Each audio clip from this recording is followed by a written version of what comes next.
Danny Cole was born in a cramped apartment above a laundromat in a small Rust Belt town in Ohio, the kind of place where the factory that used to employ half the county had shut its doors a decade earlier. His mother worked double shifts as a diner waitress. His father left when Danny was 2, and after that it was just the two of them, plus whatever hours a tired woman could scrape together between a 6 a.m. and a 10 p.m. shift. There was no nursery, no crib bought new.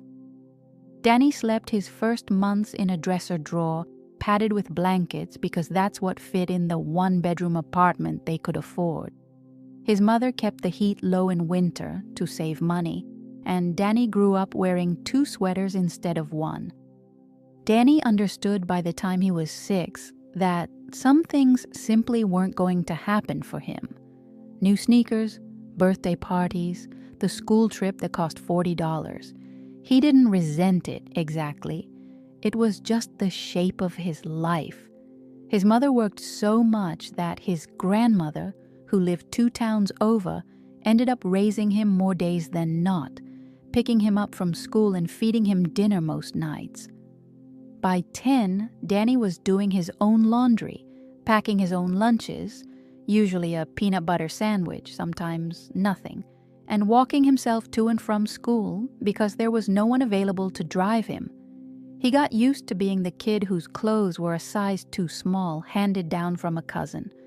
When Danny was 14, his mother was laid off from the diner after it changed owners. For nearly 5 months, money was tighter than it had ever been. The electricity was shut off twice. Danny started picking up any work he could find, mowing lawns, shoveling snow, bagging groceries on weekends, and handing most of what he earned straight to his mother without being asked. It would have been easy, at that point, to let school slide. Several of his friends did. Danny didn't, mostly because of one teacher, Mr. Reyes, who ran the school shop class and noticed that Danny was good with his hands and better with numbers than he gave himself credit for. Mr. Reyes started keeping Danny after class some days, not to punish him, but to show him how blueprints worked, how measurements translated into real structures. He was the first adult who talked to Danny like his future was something worth planning for. There was no single moment where everything changed for Danny. His story is made of small, unglamorous decisions repeated over years, staying after school instead of heading straight to a job that paid better in the short term, taking the hardest math class available, even when it meant more homework on nights he was exhausted, saving nearly every dollar from his weekend jobs in a coffee can under his bed instead of spending it. At 16, Danny got into the trade program his high school offered through a local community college partnership, learning electrical work 2 afternoons a week. It wasn't glamorous. It meant giving up sports, giving up most of his social life. He kept at it anyway, because it was the only path in front of him that seemed to lead somewhere.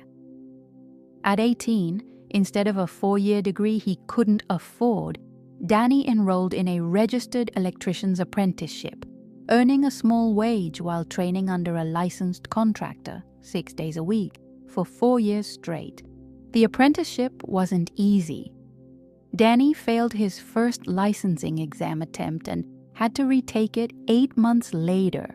He worked jobs in freezing garages and blistering attics, learned to eat lunch out of a cooler in his truck, and lived for years in a rented room above someone else's garage to keep his expenses low enough to keep saving.